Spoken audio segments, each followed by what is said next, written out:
Que le Seigneur vous bénisse. Nous bénissons le nom du Seigneur pour ses grâces et ses bénédictions envers nous, de ce qu'il a permis que nous soyons ici ce soir pour parler en son nom. C'est une bénédiction spéciale. Nous voulons aussi remercier toute l'équipe du groupe Les Rachetés et la responsable, la coordination. Nous voulons les remercier de nous avoir donné cette opportunité d'être en partie prenante de cette célébration 54e anniversaire. Merci encore de tout cœur et je vous souhaite à chacun de vous un joyeux 54e dans le nom de Jésus.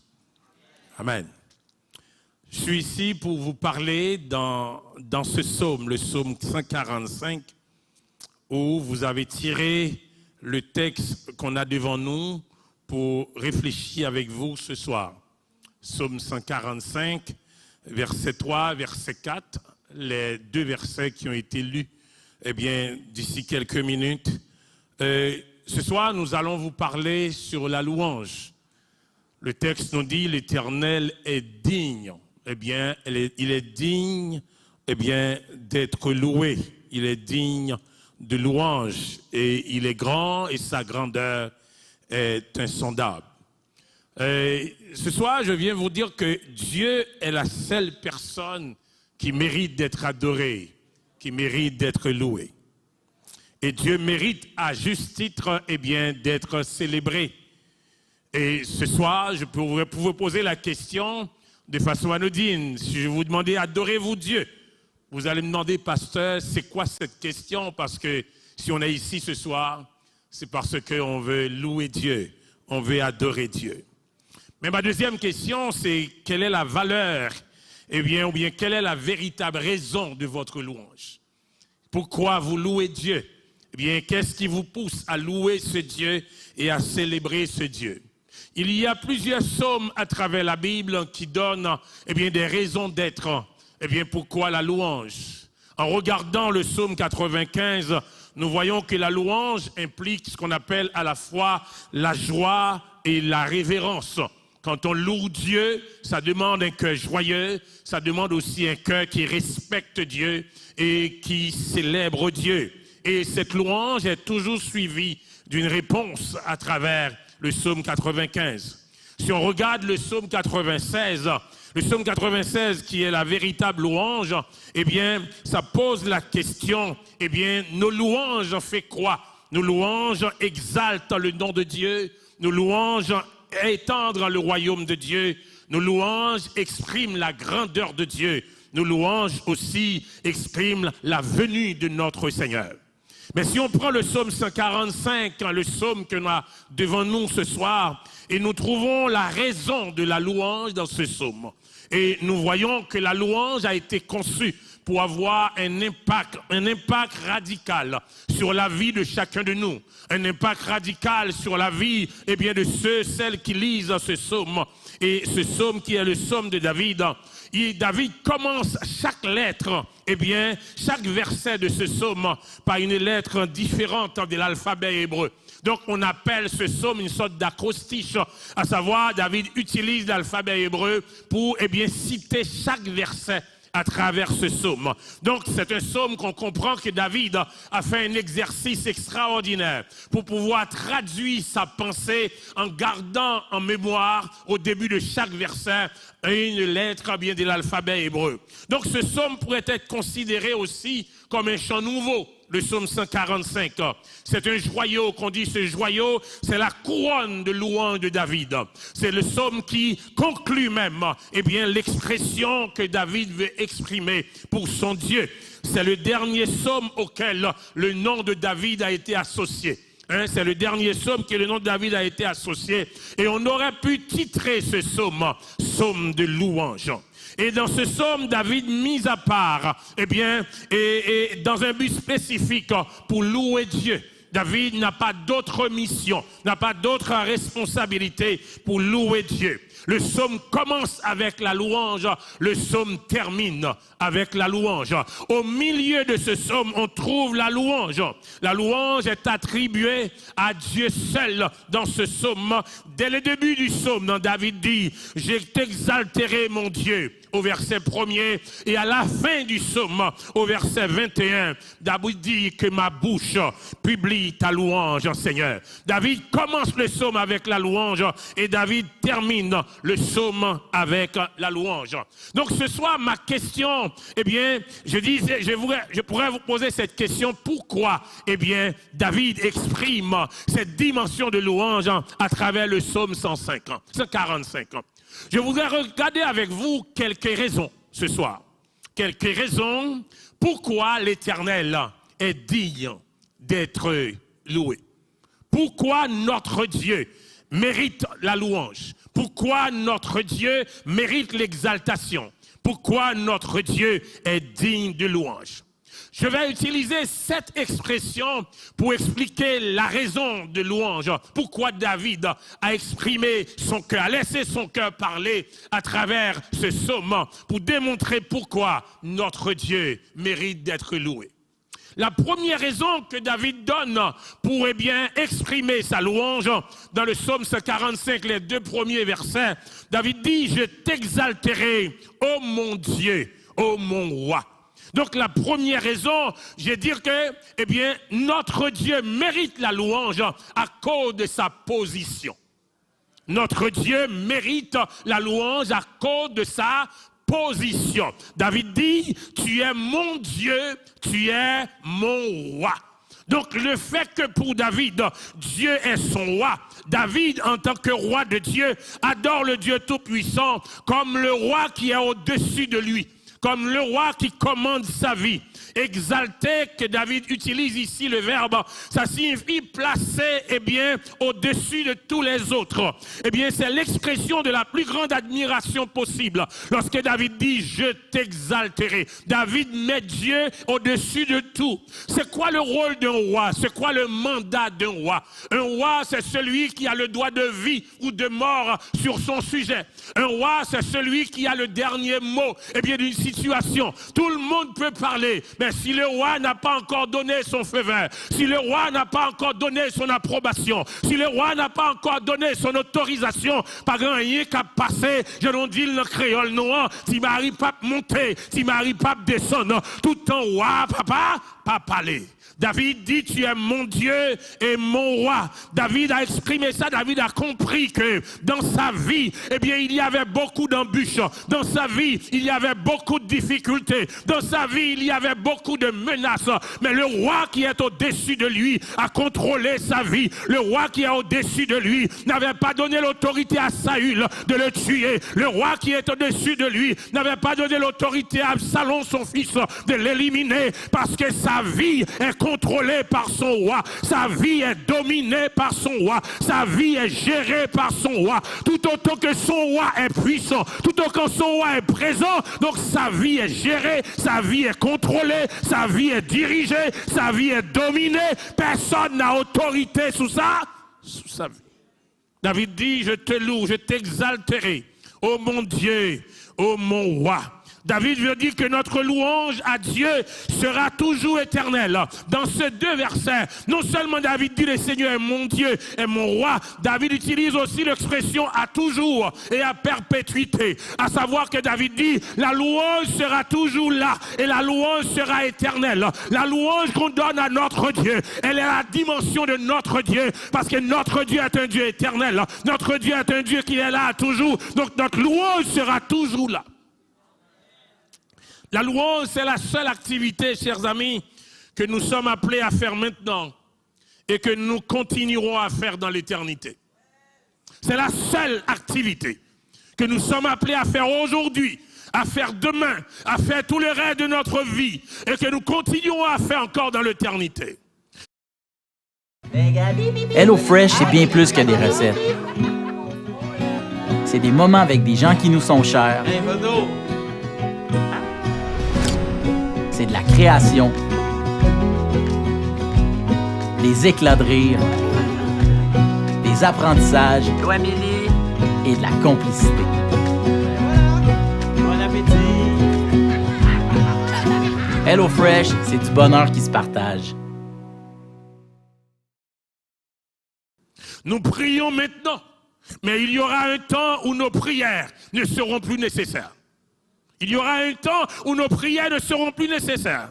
Nous, croyons maintenant, mais il y a un temps où notre foi, perdura de vue lorsque nous verrons notre Sauveur. Nous, croyons maintenant, nous espérons maintenant, mais il y aura un temps qui arrivera où notre espérance se réalisera. Nous serons en présence de notre Dieu. Nous n'avons pas besoin d'espérance. Mais la louange est avec nous maintenant. Et la louange continuera au ciel. La louange est avec nous maintenant. Nous avons cette responsabilité. Voilà pourquoi David dit, je bénirai ton nom à toujours et à perpétuité.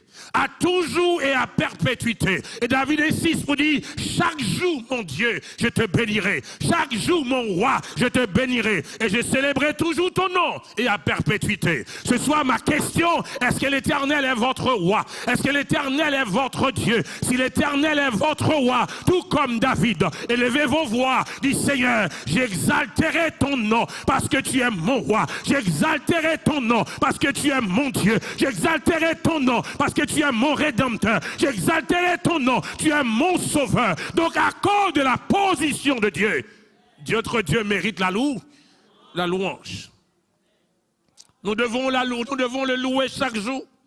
Quelle que soit la façon dont notre journée se déroule, nous devons louer notre roi et notre Dieu. Quand nous sommes en forme et que tout semble bon, nous devons louer le Seigneur. Quand nous sommes déprimés et que les choses semblent sombres, nous devons louer notre roi. Nous devons encore louer notre roi. Chaque jour, c'est une nouvelle occasion de louer notre roi. À cause de sa position dans nos vies. À cause de sa position dans la vie de vos enfants, à cause de sa position dans la vie de votre foyer, à cause de sa position dans la vie de votre famille, il est le roi, le Dieu qui commande, le Dieu qui dirige. À cause de sa position, il mérite d'être loué. C'est la première raison. Je vous demande de suivre mes paix. La deuxième raison que David nous donne. Quittez-moi que notre Dieu mérite la louange. Au verset 3, David dit, l'Éternel est grand et très digne de louange, et sa grandeur est insondable. Si la première raison, c'est à cause de sa position, la deuxième raison, c'est à cause de sa puissance. La deuxième raison, c'est à cause de sa puissance. Bien que Dieu soit grand, David reconnaît que personne ne peut comprendre complètement sa grande puissance. Personne ne peut comprendre la grande puissance de Dieu. Lorsque nous contemplons ce qu'on appelle l'immensité de notre Dieu trinitaire, nous nous trouvons entourés de merveilles. Nous nous trouvons entourés des choses extraordinaires. Nous nous trouvons entourés des merveilles qu'on ne peut pas exprimer. Paul a tenté d'exprimer ces merveilles en Romains chapitre 11, verset 33. Paul dit aux grandeurs de richesse, de la sagesse et de la science de Dieu, que ses jugements sont insondables et que ses voies sont incompréhensibles. Au verset 4 du psaume 145, David dit que chaque génération célèbre tes œuvres et publie tes hauts faits. Chers amis, lorsque nous comprenons ce que Dieu a fait pour nous, lorsque nous comprenons la dimension de la puissance de ce Dieu, nous sommes mis au défi de transmettre ce que nous savons à la génération suivante. Nous sommes mis au défi de transmettre à la génération qui s'en vient ce que notre Dieu est capable de faire. Notre Dieu est capable de réaliser. Vous avez expérimenté la puissance de Dieu. Vous avez expérimenté la force de Dieu. Vous avez expérimenté ce que Dieu a fait dans votre vie, dans votre famille. C'est le temps de transmettre cette capacité, de transmettre cette puissance à travers la nouvelle génération. Voilà l'importance du témoignage. Aujourd'hui, c'est important que la génération dont je suis, la génération dont vous êtes, de témoigner de la puissance de Dieu, de parler de ce que Dieu est capable de faire. Aujourd'hui, nous fermons notre bouche. La génération qui vient ne comprend pas la dimension de ce Dieu. La génération qui vient ne saisit pas la puissance de Dieu parce que nous ne parlons pas de ce que Dieu a fait dans nos vies. Il faut en parler. Ou à prier pour un miracle la fête, mais petit ou chita. Des petites miracle, on a prié pour l'IA. Bon Dieu, non puissant, l'IA fait petit tout qu'on est puissant, bon Dieu, ça.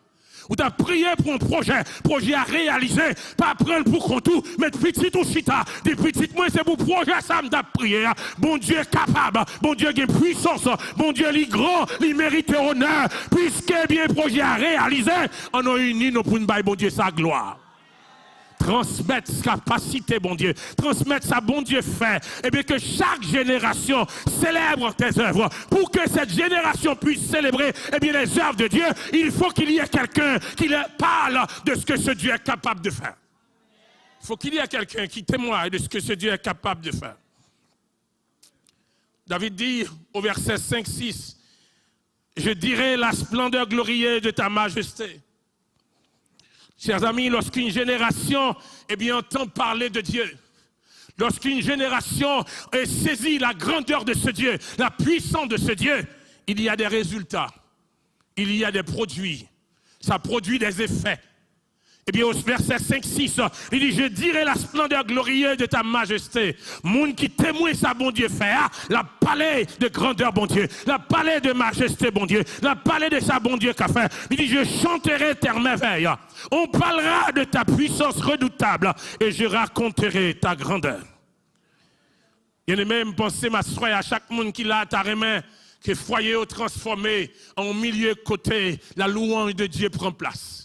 Pour que ça arrive, il faut qu'on ne peut pas parler avec petit tout, qui ça bon Dieu est. Expérience qu'on vive avec bon Dieu. Ça bon Dieu fait pour vous. Quand elle sortit avec vous. Route qu'elle fait avec vous. Dans tout quand elle retire vous. Miracle qu'elle accomplit dans la vie. Transmettre-le à la génération qui va venir. Parler à la génération qui va venir. Pour que la génération qui va venir, capable de des raisons pour louer bon Dieu. Capable de des raisons pour célébrer bon Dieu. Ou même ou des raisons pas, mais pour transmettre raison pour la bayo, pour capable de servir bon. Servir bon Dieu. Ça a privé, c'est le moyen avant. Nous transmettre message ça à bayo. Nous faisons connaître comment on a besoin de servir bon Dieu. Bien aimé, nous vivons dans une époque qui est différente de l'époque David. À l'époque David, il n'y a pas tout ce qu'on a aujourd'hui. La technologie, le matériel imprimé, regarde des projecteurs. On n'avait pas tout ça. David ne savait pas ça. Tout était, une culture orale qui était gagnée. C'était essentiellement à l'oral. Mais David n'avait pas hésité d'exprimer la louange de Dieu à cause de la puissance de ce Dieu. Je dis à nous, nous avons tout moyen devant nous pour nous parler de ça, bon Dieu, qu'a fait. Si bouche ou pas qu'à parler, mais projecteur ou qu'à parler, texte ou qu'à parler, écrit ou qu'à parler. Ou qu'à pas parler avec bouche ou mon qu'à écrit. Ou qu'à pas écrit, mais on qu'à bailler un soupir. Ou qu'à pas, gon bagay qu'on qu'a fait pour parler de la puissance de Dieu. Gon bagay qu'on qu'a réalisé pour capable parler de la puissance de Dieu. Son responsabilité que moi-même avoir nous gagner en tant que peuple de Dieu. Pour nous montrer aux gens du monde la grandeur de notre Dieu, la puissance de notre Dieu. Et pour nous dire qui ça bon Dieu est pour nous, qui ça bon Dieu fait pour nous, qui ça bon Dieu accompli dans la vie nous. Peu importe statut social ou, peu importe votre statut économique et spirituel, nous avons la responsabilité d'enseigner aux autres, d'enseigner à la génération suivante qui est notre Dieu. Pourquoi ce Dieu méritera la louange. L'une des façons de méditer sur Dieu, est d'entendre les œuvres merveilleuses de Dieu. Voilà pourquoi David dit, on dira, des merveilles. On chantera tes louanges. Il y a une façon pour capable méditer sur bon Dieu. C'est passer du temps à garder les merveilles de Dieu. Passer du temps à contempler la merveille de Dieu. On dit souvent que la méditation biblique a 3 objectifs principaux, à savoir réfléchir, se souvenir et contempler. Réfléchir pourquoi? Penser à ce que Dieu est. Qui est ce bon Dieu? Réfléchir contre se souvenir de ce que Dieu a fait. Réfléchir sur sa bon Dieu. Rappelez qui sa bon Dieu fait.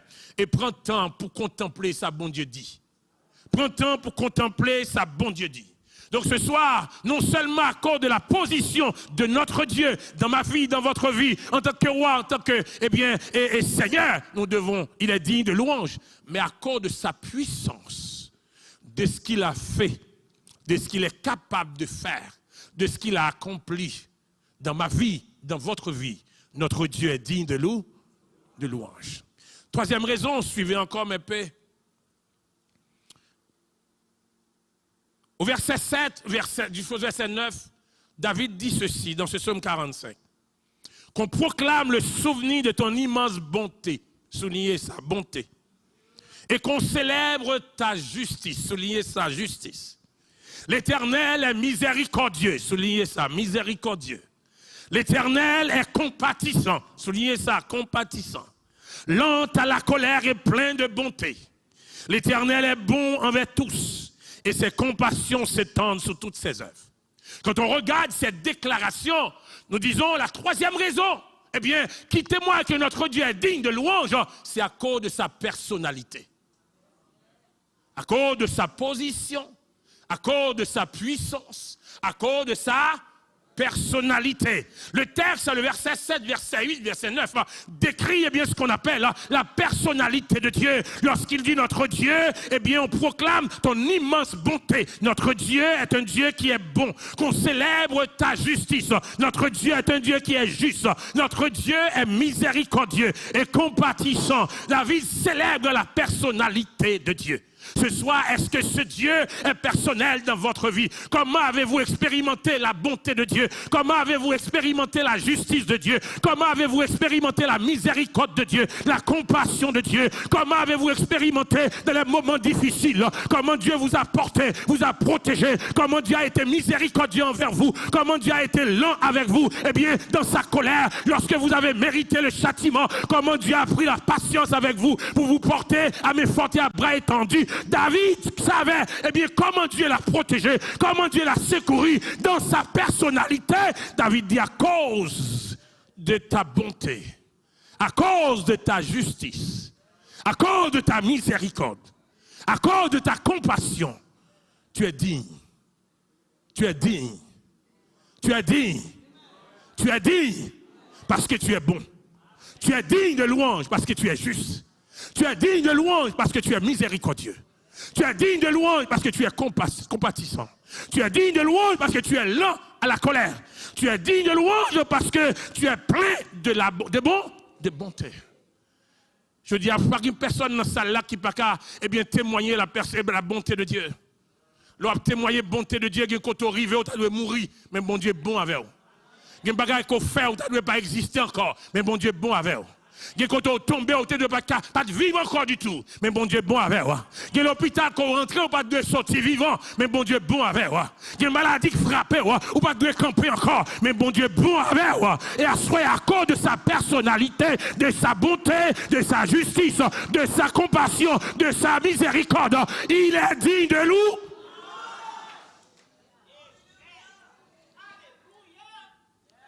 Dans ce texte, David décrit ce qu'on appelle la beauté multiforme de Dieu. La beauté multiforme de la personnalité de Dieu. David parle avec des mots qui sont très forts. Bonté, justice, miséricordieux, compatissant, lent à la colère, riche en amour, bon envers tous, juste, fidèle. Et ces attributs, chers frères et sœurs, nous aident à voir quel genre de Dieu que nous servons. Nous aident à voir quel genre de Dieu que nous louons. Nous aide à voir quel genre de Dieu que nous célébrons. C'est un Dieu juste et un Dieu qui sait comment traiter les gens. Un Dieu qui sait comment traiter les gens. Un Dieu qui sait comment traiter ses enfants. Un Dieu qui sait comment me traiter. Un Dieu qui sait comment vous traiter avec bonté, avec justice, avec compassion, avec miséricorde. Ce Dieu est digne de louange à cause de sa personnalité. Il est digne de louange à cause de sa position. Il est roi. Il est digne de louange à cause de sa puissance. Lorsqu'il parle, personne ne peut arrêter sa force. Il est digne de louange à cause de sa personnalité, car il sait comment traiter ses enfants. J'avance avec le 4e P. Notre Dieu est digne de louange. David dit au verset 10, verset 12, verset 13, écoutez ce que David dit. David dit, toutes tes œuvres te loueront, ô Éternel. Et tes fidèles te béniront. Ils diront la gloire de ton règne et ils proclameront ta puissance. Pourquoi? Pour faire connaître au Fils de l'homme ta puissance et la splendeur glorieuse de ton règne. David poursuit au verset 13, ton règne est un règne de tous les siècles et ta domination subsiste dans tous les âges. Quatrième raison pourquoi l'Éternel est digne de louange, à cause de sa prééminence. À cause de sa prééminence. Qu'est-ce que ça mot ça veut dire? Mot prééminence ça veut dire il est au-dessus de tout. À cause de sa prééminence, David, place son Dieu au-dessus de tout. Parce que Dieu n'a pas de rival. Notre Dieu n'a pas de rival. Il est le roi des rois. Il est le Seigneur des seigneurs. Et nous devrions vivre à la lumière de ce fait.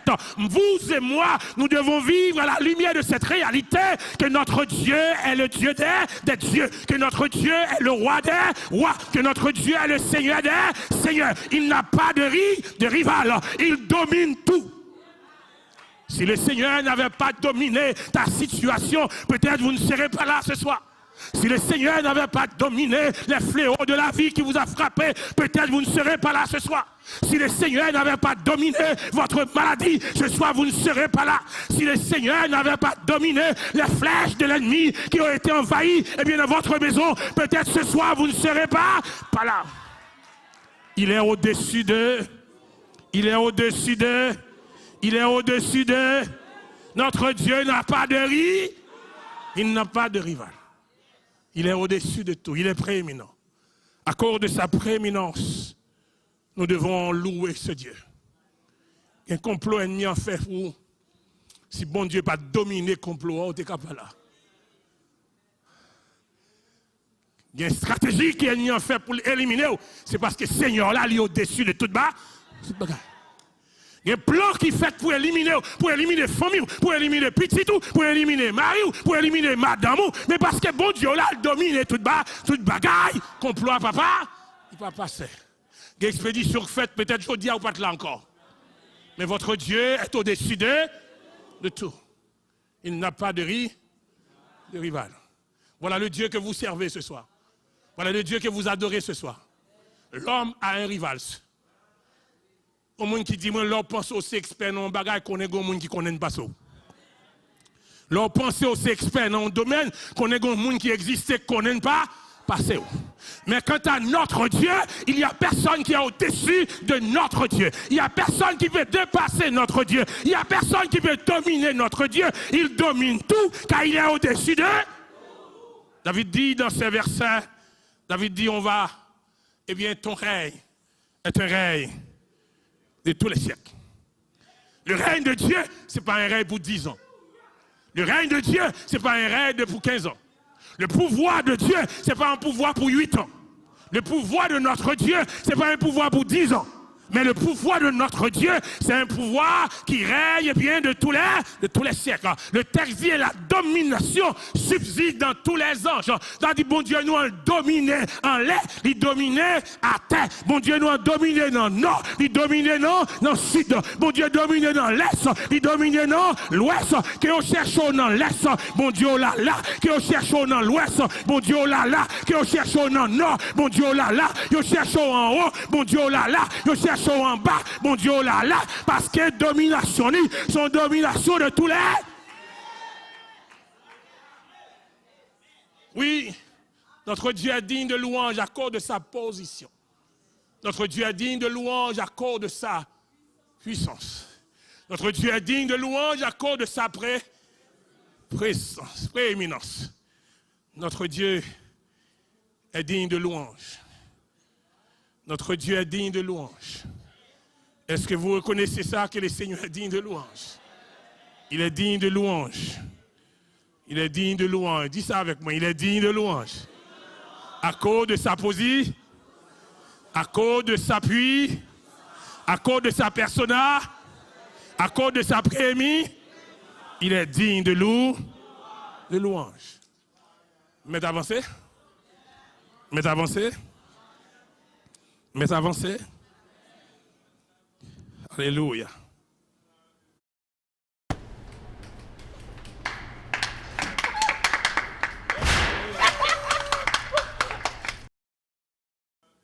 Cinquième P. Cinquième P. Verset 14, verset 16, Psaume 445. L'Éternel soutient tous ceux qui tombent. Amen. Et il redresse tous ceux qui sont courbés. Pas des problèmes et des difficultés, peut-être oui, mais il est là pour vous tendre la main. Êtes-vous courbé? Êtes-vous en proie de difficultés d'ordre social, d'ordre économique, d'ordre familial, peu importe d'ordre? Eh bien, il est là pour vous. Et il est là pour voir. Il dit, il pourvoit à nos besoins. Il dit, il nous soutiendra lorsque nous tombons. Il dit, il nous relèvera lorsque nous serons accablés. Mais il y a la clé qu'on doit garder en possession de nous. À travers tout ça, la clé, c'est d'avoir les regards sur lui. Oui, avoir les regards sur lui. Dieu ne refuse pas volontairement une bonne chose à ses enfants. Dieu ne refuse pas ça. David loue Dieu pour sa main ouverte qui satisfait les désirs de tout être vivant. David peut-être n'a pas expérimenté besoin de manger, besoin d'économique de la part de son Dieu. Mais David a expérimenté le besoin de sécurité, le besoin de protection. Lorsque sa vie était menacée, son Dieu était là pour lui. Son Dieu, lui a offert sa providence. Lorsqu'il a passé des années, des jours de sa vie à dormir dans des grottes, son Dieu était là pour le nourrir, pour l'assister. David connaît son Dieu. David sait que son Dieu ne ménage rien pour son secours, pour sa subsistance. David connaît son Dieu. Et ce soir, j'espère que vous connaissez quel Dieu que vous servez. Je souhaite que vous connaissez le Dieu que vous louez ce soir, le Dieu que vous allez louer dans les prochains jours, le Dieu que vous allez louer demain matin dans votre assemblée. Vous savez de quelle dimension il est, qu'est-ce qu'il est pour toi, qu'est-ce qu'il représente pour toi, qu'est-ce qu'il fait pour toi, quelle est sa personnalité envers vous.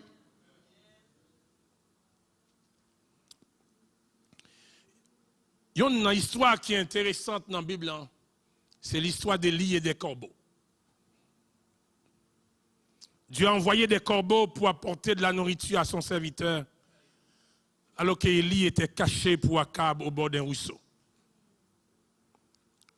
Parfois, nous avons tendance à penser que de telles choses merveilleuses se sont produites il y a longtemps, mais que ça n'arrive plus. On a tendance à croire que ce qui est arrivé avec Élie, c'est du passé. C'est quelque chose d'historique, mais que ça n'arrive plus. On ne pense pas que ces choses merveilleuses, sont encore disponibles. Le fait que Dieu est capable de nourrir, son serviteur par l'intermédiaire d'un corbeau, il est encore possible encore aujourd'hui. Il est encore possible pour votre famille. Il est encore possible, pour votre foyer. Il est encore possible pour votre vie personnelle. Peut-être le corbeau va prendre une forme d'autre que Dieu veut. Peut-être le corbeau ne sera pas un corbeau comme ça a été le cas pour Élie. Mais peut-être le corbeau va être quelqu'un bien costumé. Le corbeau va être quelqu'un que vous connaissez. Le corbeau va être quelqu'un que Dieu va détacher de son endroit avec un mandat spécifique. Parce qu'un serviteur en a besoin, parce qu'une servante en a besoin, il faut aller plus vite que possible. Et le serviteur n'a pas d'autorité parce que son Dieu l'a commandé.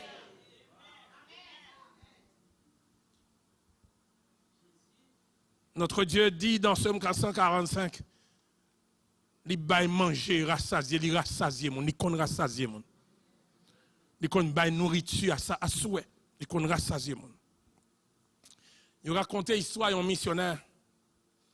Un missionnaire qui était célèbre, qui allait prêcher aux Indiens. Et on dit dans son histoire que grâce à ses efforts, accompagnés de la puissance de Dieu, de nombreux Indiens ont trouvé leur sauveur. Son nom, c'est David Brenner.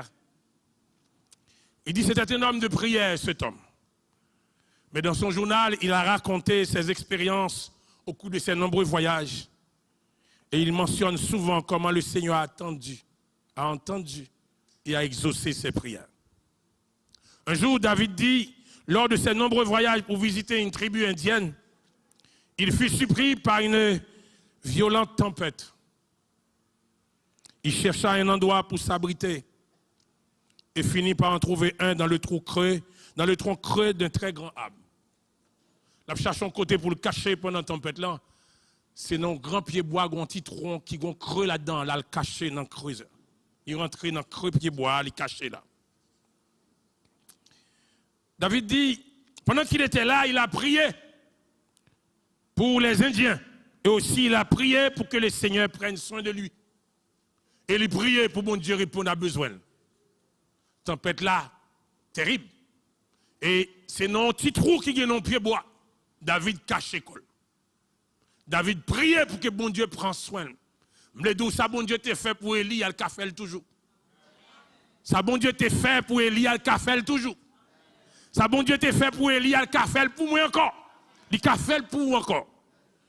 David dit, lorsque l'heure du repas est arrivée, parce que les gens ont manger matin, depuis midi arrivé, il faut manger. Depuis 6 heures arrivé, il faut souper. Hein, lorsque l'heure n'est pas arrivée, David dit qu'il a grand goût, mais il n'a pas rien pour le manger. Il remarquait qu'il y a un écureuil qui approchait bon pied bois. Écureuil là, danser contre danser. Écureuil là, bah, tout mouvement. Et puis il dit, lorsque l'écureuil là disparaît, l'allée, David dit, il remarquait l'écureuil là qu'il était un petit noir derrière à terre. Et l'allée, il prend un petit noir.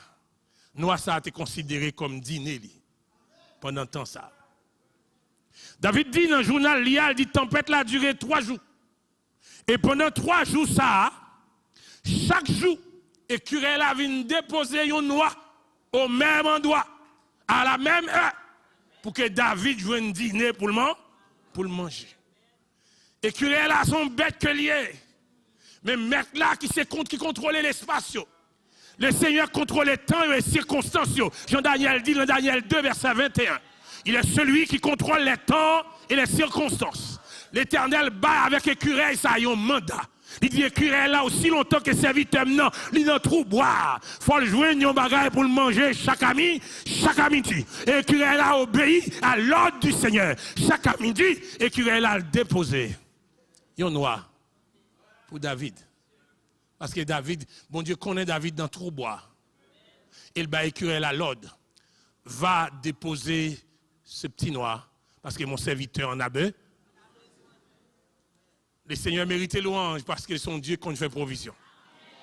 Le Seigneur mérite louange car il est un Dieu qui sait, eh bien, à cause de sa providence, un Dieu qui prend soin, un Dieu qui prévoit déjà, eh bien, providérer, ça veut dire fournir à l'avance. Il est le Dieu qui fait la provision pour nous déjà. Je dis à côté au chita, par contre, ça va le passer demain, par contre, ça va le passer semaine prochaine, par contre, ça va le passer dans les prochains mois.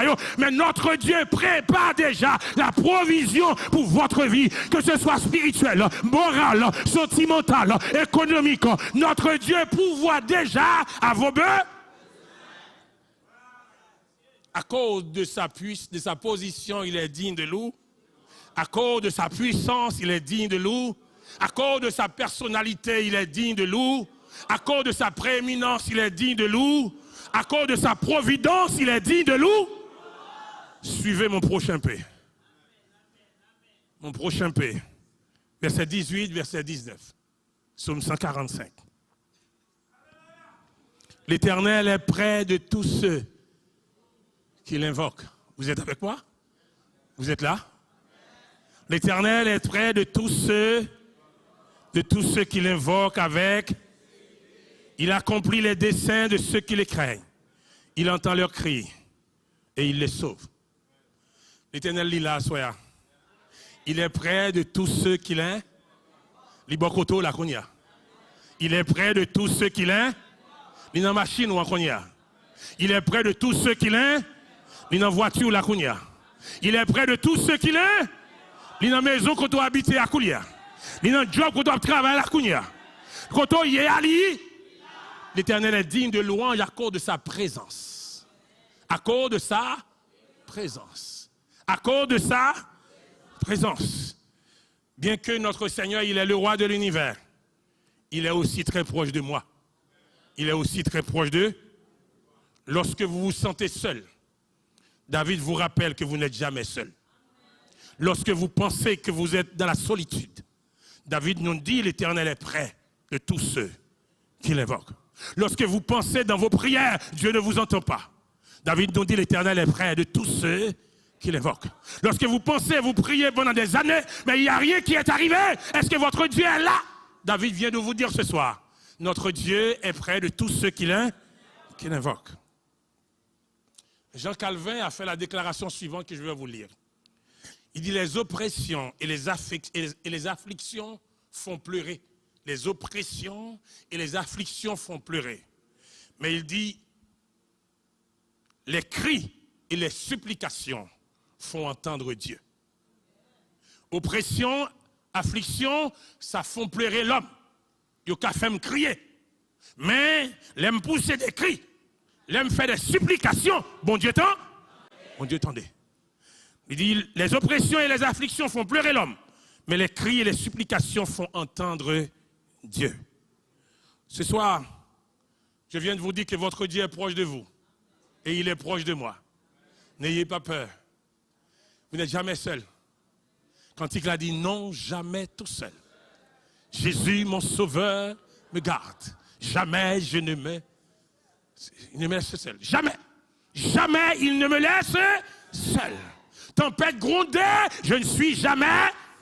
Fait noir arrivé, je ne suis jamais. Bien cyclone dans le pays, je ne suis jamais. Parce qu'il est dit, il est près de tous ceux qui l'est. Levez-vous, invoquez mon Dieu. Et puis là, relève quand on relève l'ali. Parlez avec quand on parle avec l'ali. Invoquez quand on invoque l'ali. Il est là. Parce qu'il est près de tous ceux qui l'invoquent. Il y a des gens qui pensaient que bon disqualifié. Il y a des gens qui pensaient que bon Dieu en colère contre eux. Ils sont disqualifiés de présence de bon Dieu. Mais nous, on bagaille bon Dieu proche de tout. Mais avec une seule condition. Il est proche de tous ceux qui l'invoquent avec sincérité. Avec vérité. Si c'est bluff, ou bluffer, ou après le programme ici, et qu'on barre l'île, eh bien, c'est l'autre bagaille. Mais sourire avec vérité. Ou invoquer avec sincérité. Il est.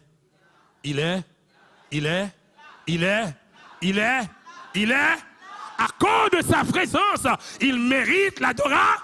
À cause de sa présence, il est digne de louange. Il est digne de louange. Un bon dernier. Un bon dernier. Mais avant bon dernier, je me dis que il était là avec Daniel dans la fosse lion. Et Daniel loué non. Daniel célébré non. Il était là avec les 3 jeunes Hébreux dans la fournaise.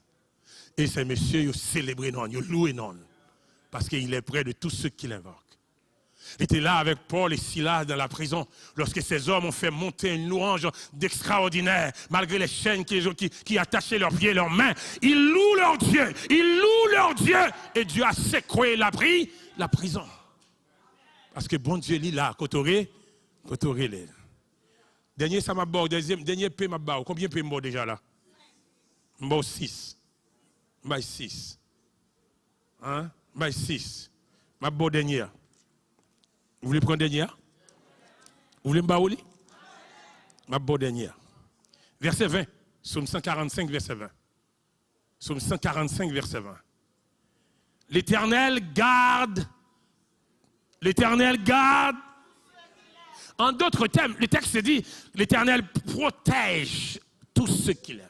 L'Éternel préserve tous ceux qu'il aime.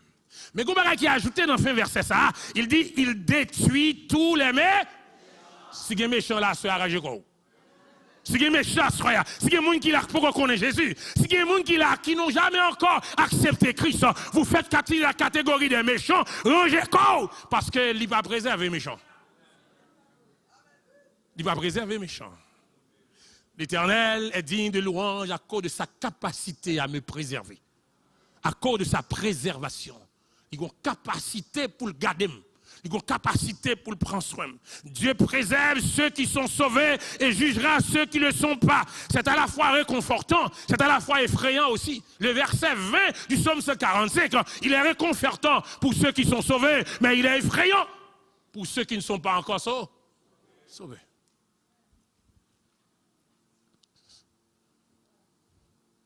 Mon Dieu a veillé sur moi. Amen. Bon Dieu a veillé sur moi. Est-ce que vous connaissez ça? Bon Dieu a veillé sur moi. Bon Dieu a pris soin, oui. Bon Dieu a préservé, oui. Bon Dieu a jeté regard sur oui. Bon Dieu a préservé, oui. Amen. Il y a un anesthésiste chrétien, il y a un anesthésiste croyant qui dit ça me aller pour là, qui dit ça me aller à propos d'une opération chirurgicale. Il y a un anesthésiste croyant. Écoutez ça le dire. J'ai passé 20 ans à l'école de médecine. Il y a un anesthésiste croyant qui parle. En résidence, en études supérieures et en pratique, en tant qu'anesthésiste. J'ai le rôle crucial d'endormir les patients et de les réanimer plus tard. Bien que les patients ne soient peut-être pas conscients de ma présence pendant leur opération. C'est possible. Mais je les surveille et je veille constamment sur eux, pas seulement pendant la partie opératoire, mais sur l'ensemble du patient. Et il ajoute dans sa déclaration, il dit, cela me rappelle comment notre Seigneur veille sur chacun d'entre nous. Comment notre Seigneur veille sur chacun de nous. Même si nous ne sommes peut-être pas conscients de sa présence. Parfois, bon Dieu prend soin, on n'est pas conscient qu'elle est là. Même si vous n'êtes pas conscient qu'il surveille vos enfants, mais il est là. Même si vous n'êtes pas conscient qu'il surveille votre foyer, il est là. Même s'il n'est pas conscient qu'il surveille votre ministère, il est là. Même si vous n'êtes pas conscient qu'il surveille votre famille, il est là. Ce n'est pas parce qu'on n'est pas conscient de ça qu'il n'est pas là. C'est pas parce qu'on n'est pas conscient de ça qu'il ne va pas prendre soin. Il est là, il prend soin.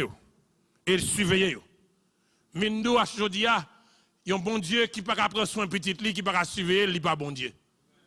Et c'est ça qui est arrivé avec le prophète Baal. Lorsqu'il a pris les Baal, et puis Élie dit, et puis folle qu'il a dormi. Un Dieu qui dort ne peut pas surveiller ses enfants.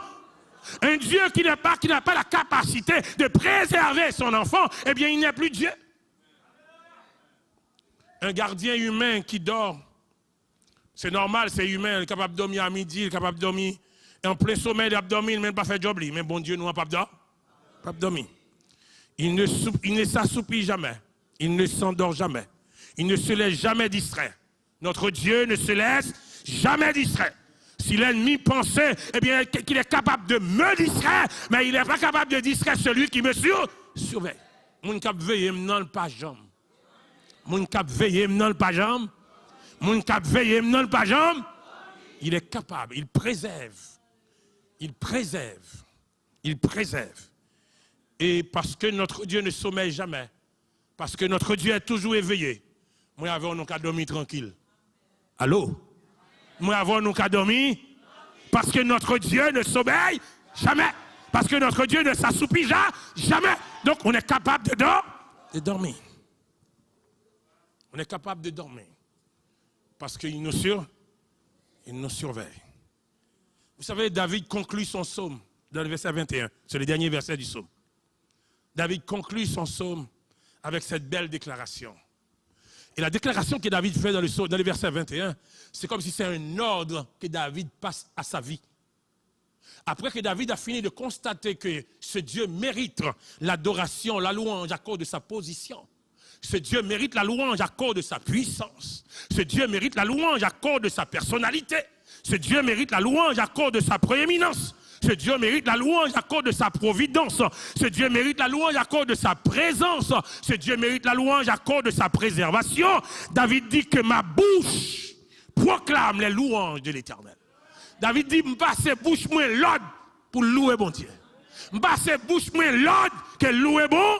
Et plus loin dans l'autre somme, David dit, mon âme, mon âme, mon âme, mon âme. Et au verset 21 ici, ma bouche loue l'Éternel. Ma bouche loue l'Éternel. Ma bouche loue l'Éternel. Parce que son Dieu est vrai. Son Dieu est vivant. Je vous l'avais dit, David a commencé son psaume avec la louange. Verset 1er, je t'exalterai, mon Dieu, mon roi. Et verset 21, que ma bouche proclame ta louange. Je termine avec vous en vous partageant ce que j'avais lu dans un article récemment. Un article qui a été écrit sur une conférence chrétienne qui s'est tenue à Omaha, en Nebraska. Qu'est-ce qu'on a fait pendant une célébration peut-être pareille comme ça? On a donné aux gens des ballons remplis d'hélium. Chaque personne avait des ballons remplis d'hélium. Et on leur a dit de les lâcher à un moment donné du service, lorsqu'ils avaient envie d'exprimer leur joie, de relâcher les ballons. Pendant le service a déroulé, on leur a demandé de relâcher le ballon à un moment où ils se sentent d'être capables d'exprimer leur joie. Lâcher le ballon. Et à la fin du service, on a constaté qu'il y a un tiers de gens qui ont encore des ballons dans leurs mains. Ça veut dire quoi? Ça veut dire que ces gens-là n'étaient pas en mesure d'exprimer leur joie, n'étaient pas en mesure d'exprimer leur contentement. Ce soir, je viens de vous dire, membres du groupe Les Rachetés de l'Éternel, amis du groupe Les Rachetés de l'Éternel, je viens de vous dire, je viens de vous demander de soulever vos ailes de louange, de soulever vos ailes de louange pour louer Dieu pour les 7 merveilles de la vie. Vous savez c'est quoi les 7 merveilles de la vie? Le fait que vous avez la capacité de voir, louer Dieu. Première merveille de la vie. Le fait que vous avez la capacité d'entendre, louer Dieu. Deuxième merveille de la vie. Le fait que vous avez la capacité de toucher quelque chose, louer Dieu. Troisième merveille de la vie. Le fait que vous avez la capacité de goûter à quelque chose, louer Dieu. C'est merveille de la vie. Le fait que vous avez la capacité de sentir quelque chose, louer Dieu. C'est une merveille de la vie. Le fait que vous avez la capacité de rire, louer Dieu. C'est une merveille de la vie. Le fait que vous avez la capacité d'aimer quelqu'un, louer Dieu. C'est une merveille de la vie. Il n'y a pas une seule partie de la grandeur de Dieu, chers amis, qui ne mérite pas une grande louange. Toute la partie de Dieu mérite la louange. Vous venez de le voir. Sa position, sa puissance, sa personnalité, sa prééminence, sa providence, sa présence, sa persévérance, tous méritent la louange. Aucun cœur ou aucun hymne n'est trop fort pour louer Dieu. Aucun groupe et aucun orchestre n'est trop grand pour louer Dieu. Aucun somme n'est trop élevé pour louer notre Dieu. Ce soir, je ne sais pas pourquoi vous allez louer. Je ne sais pas pourquoi vous l'avez loué pendant le service. Je ne sais pas pourquoi vous allez continuer à le louer. Mais rappelez-vous, même si vous ne le louez pas, ça ne change pas sa position. Ça ne change pas sa puissance. Ça ne change pas sa personnalité. Ça ne change pas sa prééminence. Ça ne change pas sa providence. Ça ne change pas sa présence. Ça ne change pas sa capacité à vous préserver. Mais je vous encourage à louer ce Dieu, car il est un Dieu vrai. Il est digne de louange, car il est votre roi. Louez-le, car il est votre. Louez-le parce qu'il est grand et sa grandeur est son. Louez-le parce qu'il est Dieu de bonté. Louez-le parce qu'il est au-dessus de tout. Louez-le parce qu'il soutient tout ce qui tombe. Louez-le parce qu'il est près de tout ce qu'il est. Louez-le parce qu'il garde tout ce qu'il aime. Louez l'Éternel. Soyez bénis.